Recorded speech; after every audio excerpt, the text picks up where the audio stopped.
Hello, my name is Dr. Melanie Jackson. I am a private midwife and midwifery researcher here in Australia. And today I'm looking into the research on COVID vaccinations and the impact that they may or may not have for women and their children who are being vaccinated while breastfeeding. This video is merely designed to share what I've been learning about the COVID vaccine and breastfeeding, and it is not designed to replace the advice of your registered healthcare professional or maternity care provider. The information that I've gathered here was a process that I undertook to educate myself as I established my own knowledge base to share with my clients. And so I'm sharing this more specifically to people in Australia because that's the context in which I work. If you find this video helpful and you want to see more of my content, you can subscribe to my YouTube channel by pushing the button below. And please feel free to have a look at any of my other videos on my YouTube channel, which all have a similar flavor of just looking at the research and presenting a report on it. You can also follow me on Instagram at Melanie the Midwife, which is where I also like to share heaps of other research on pregnancy, birth, and feeding related topics. The date of recording and researching this YouTube video is the 15th of September 2021, and it's been prompted by an accelerated outbreak of the Delta variant of coronavirus in Australia. At the moment in Australia, our government is recommending that people be vaccinated as soon as possible, and this recommendation has also been extended to pregnant women and women who are breastfeeding, and that has been since August 2021 that breastfeeding women have been encouraged to receive the vaccine also. At this point, I would like to declare that I have no personal opinion about if you should choose to be vaccinated or not. That's completely your choice and something you should do if you feel safe to do so. If you're not convinced of the evidence or the necessity of this vaccine, then that's your choice as well. As a midwife in Australia, I'm also asked by my registration body to withhold from adding any personal opinion that I have about vaccination. When giving advice to my clients about vaccination, it's also a requirement of my registration to uphold the authoritative rhetoric around vaccination in general. Debates on vaccination on digital forums are often heated, ugly, and nasty, and I have no intention of weighing into the rightness or wrongness of being vaccinated, and any comments on this video or in social media posts that seek to personally attack others because of their choices will be deleted. If you've seen my previous video about pregnancy and the COVID vaccination, you'll see that the Pfizer vaccine, or the mRNA vaccine, is the one that's been recommended for pregnant women. And the majority of the recommendations in Australia at this time say that the Pfizer or Moderna vaccine option is also the preferred one for people under the age of 60, including breastfeeding women. And the government advice at this time, if you do want the AstraZeneca vaccine, is to first speak to your healthcare professional before choosing that one if you're opting not to have Pfizer.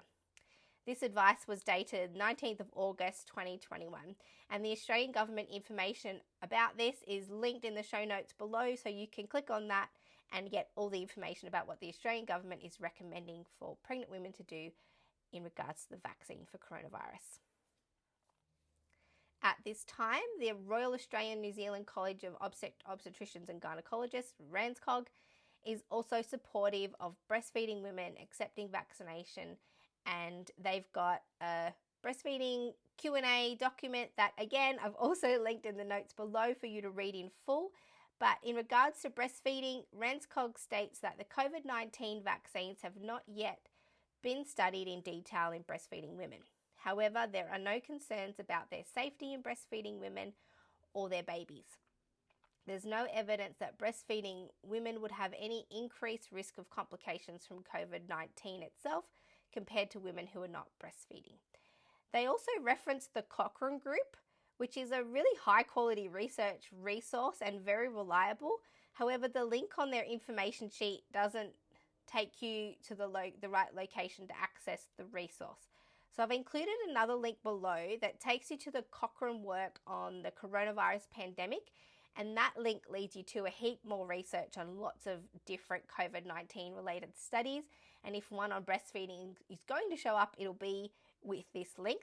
But I couldn't find the specific research that RANZCOG refers to in their information sheet. So the trail didn't seem to lead anywhere. So if anyone can find the reference, the Cochrane reference that RANZCOG used to support their recommendation, I'd be really keen to read it and include it here so that we can all have a look at their research process. The Australian Breastfeeding Association also have a COVID-19 research page. Again, the link for that is below in the show notes, and they make recommendations similar to the previous recommendations that I've just spoken about, but they also have a lot of other resources on their page that you can have a read of, including the World Health Organization recommendations, and they released information and advice regarding vaccination for breastfeeding women around June 2021. And lactating women were listed under the section of their document for populations for which limited data exists from phase 2 and 3 clinical trials. And with regards to lactating women, the World Health Organization state that breastfeeding offers substantial health benefits to lactating women and their breastfed children. Vaccine effectiveness is expected to be similar in lactating women as in other adults. Data are not available on the potential benefits or risks of the vaccine to the breastfed children. However, as the BNT162b2 vaccine is not a live virus vaccine and the mRNA does not enter the nucleus of the cell, it's also degraded quickly, it's considered biologically and clinically unlikely to pose a risk to the breastfeeding child. On the basis of these considerations, the World Health Organization recommends the use of the BNT162b2 vaccine, which is the Pfizer or Moderna mRNA vaccine, for lactating women, as in with other adults. The World Health Organization does not recommend discontinuing breastfeeding because of vaccination. So if you're vaccinated, they are suggesting that you can just keep breastfeeding as usual. So remembering the BNT162b2 vaccine is the Pfizer vaccine, and that's the one the World Health Organization recommends, as well as the Australian government. However, they did acknowledge that at the time of publishing in June 2021, there was not a lot of data available, but that theoretically the vaccine is unlikely to pose a risk to the breastfeeding child. And I've put the links, their supporting document links, again in the show notes below. On that note, let's have a look at what the evidence says.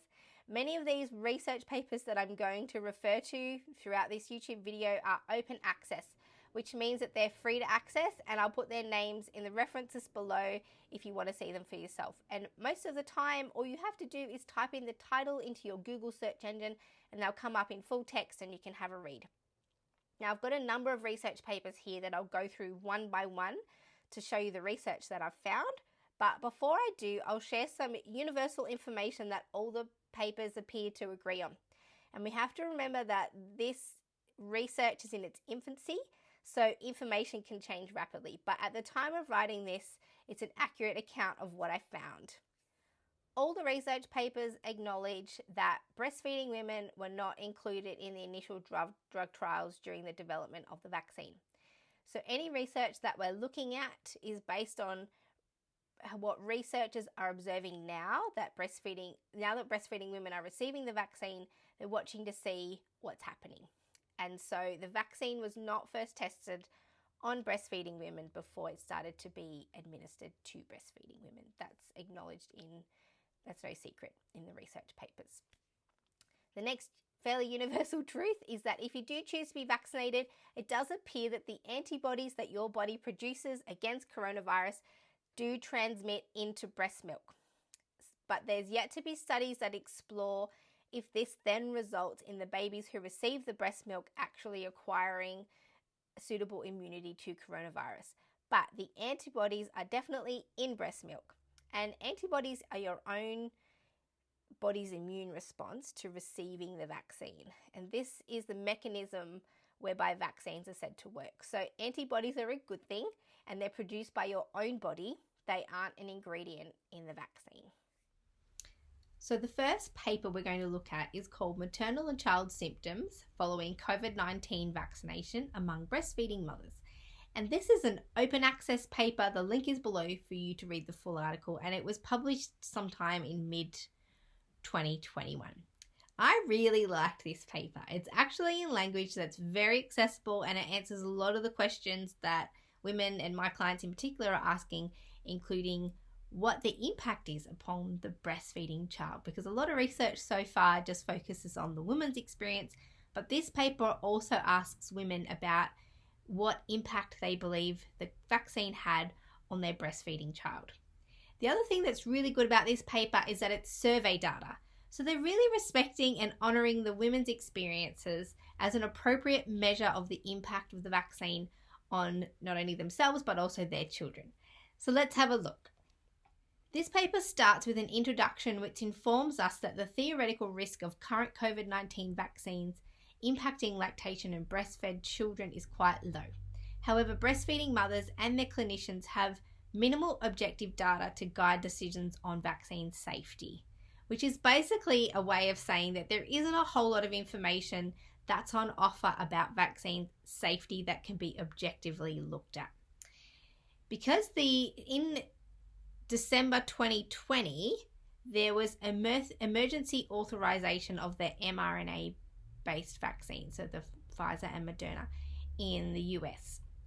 And this article states that so far, breastfeeding women have been the recommendations for breastfeeding women have been based solely on expert opinion since it was approved for emergency use. So this study aims to fill the gaps, and it wanted to understand the impact that the vaccine would have on women, lactation, and on their children by asking the mothers themselves questions through a survey. The data for this paper, so the surveys were collected from between January the 8th and the 31st of March 2021, and the authors included 4,455 women. All the women had been vaccinated at least 2 days prior to filling out the survey, and they were asked about their experience and the effects of the vaccine for themselves and their child. The majority of respondents received the Pfizer vaccine, and approximately 55% of the women who were surveyed were exclusively breastfeeding their children, with the others using mixed feeding methods. The age of the kids ranged from very, very young to 1 week all the way up to 24 months, but the majority were exclusively breastfed babies. So this can give us some information about the short-term impact, because the survey was done, the majority of respondents had received their vaccine dose within 4 weeks of being surveyed. So it's roughly 2 days post-vaccine to 4 weeks post-vaccine snapshot of how women and their children experienced the vaccine. So beyond 4 weeks post-vaccination, the paper doesn't offer any information. So it's not a longitudinal study, it's definitely short-term. So I'll start now. I'll show you a graph of what women reported having been vaccinated, what impact they felt it had on their body. So here I'm going to show you the percentage of women who reported side effects or symptoms following the COVID-19 vaccination. And you'll see here that our graph is all done on percentages. So the total number of mothers who received a first dose was 2,627, and the second dose, 1,828. And then they've given us the list of the main side effects that women experienced after receiving their vaccination, and it's broken up into first dose and second dose.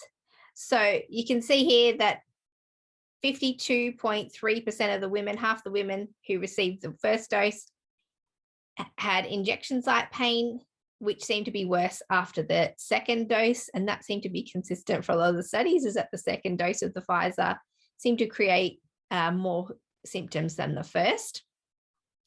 28.5% experienced fatigue, whereas after the second dose, it was 64.4%. Headache, 24.6%. For the first dose, second dose, 54.8%. Muscle pain, 16.4% experienced muscle pain after a first dose, and after a second dose, 51.5%.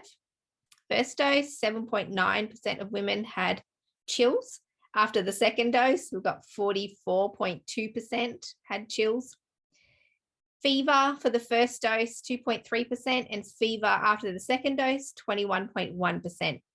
A small percentage had an allergic reaction, so 0.5% after the first dose and 0.3% after the second dose. I imagine that somebody who received an allergic reaction for the first may not have returned for the second, but who knows, but that's a drop. This is another thing, mastitis. So 0.1% of women experienced mastitis after the first dose and 0.2% after the second dose. Anaphylaxis, again, none who had the first dose, 0.2% second. And then there was other symptoms. So here it tells us what the other was. Brain fog, axillary lymphadenopathy, which is swollen lymph nodes under your arm. Arthralgia, which is joint pain. Rashes, clogged milk ducts, nausea, and dizziness. So a combination of those things. The first dose, 6.3% of women experienced that, and 7.4% experienced those other symptoms after the second dose. So these, again, is a percentage of women reporting side effects or symptoms following the COVID-19 vaccine, and this graph can be found in the paper as well. Next, we'll look at what women noticed about their breastfed children after the women themselves received the vaccination. So overall, of the 4,455 women, 330 respondents reported one or more symptoms in their child, which represented 7.1% of the infants in this study. And it's important to note that there wasn't an increase in symptoms for the exclusively breastfed babies versus the ones who were mixed fed. So the impact doesn't seem to be dose dependent. It doesn't seem to be that the more breast milk the baby gets, the higher the rate of impact on the baby. So that's important to note. And the authors of this paper do comment that this outcome supports a theoretical knowledge that the mRNA-based vaccines would not transmit to the child through maternal breast milk, and thus they didn't expect to see a direct correlation between the amount of breast milk and an increase in side effects, which they didn't see. So let's have a look at the stats of what women noticed about their children after having received the vaccination. Now we're going to look at the impact that women noticed about their infants and what happened to them after the mothers received the vaccine. So after the first dose, 0.8% of babies had a fever, 0.9% had fever after the second dose. Rash after the first dose, 0.6%, 1% of babies had a rash after a second dose. Diarrhea was reported after both first and second doses in the same amounts. Again, vomiting, 0.4%. Sleeping more than usual, 2.8% of babies after the first dose and 3.8% after the second. Sleeping less than usual, 0.3%, 0.5% after the second dose. Fed more than usual, 0.7% or 1% after the second dose. Fed less than usual after the first dose, 0.3%, and after the second dose, 0.4%. More fussy than usual, 2.8% after the first dose and 3.9% after the second dose. Then there was the option of less fussy than usual. And then other symptoms. So the other symptoms here, they tell us, were where children reported other perceived symptoms in the children reported by 3 or more mothers included a runny nose and flushing of cheeks. So that's what the other symptoms are here at the bottom. A few other things that the researchers discovered in this research is that there was an impact upon maternal ability to undergo parenting, household, and work-related activities. And they make some really helpful conclusions about that in the discussion. But the basic conclusion from this paper is that the COVID vaccine used amongst breastfeeding women resulted in minimal disruption to lactation and breastfeeding. And so if if it was worrying to you that you might have to stop breastfeeding or that it might have an impact on the success of your breastfeeding, this paper seems to indicate that that's not the case. It also gives some really helpful information about the rates of maternal and newborn side effects or impact from the vaccine. And again, we have to remember that this is a short-term study, only really the first 4 weeks after having been vaccinated. I really encourage you to print and read this one, or at least read the discussion section, because it really gives some other helpful information. They also surveyed women about the impact that the side effects of their vaccine had on their ability to parent, to do household stuff, and undergo employment and daily activities. And the authors commented that due to the high frequency with which women reported an impact on maternal, household, or employment activities, that breastfeeding mothers may actually want to make an active plan that when they do, or if they do intend to go and be vaccinated, to actually organize additional help or support from within your family or social network to be available on the days that you're recovering from your vaccine, so that basically they can take over the tasks that you normally would have done. And that's, I think, a really great conclusion from authors, to acknowledge that probably there's a high chance that you will not feel well enough to continue daily life after you've finished your vaccine, and to make a plan while you recover.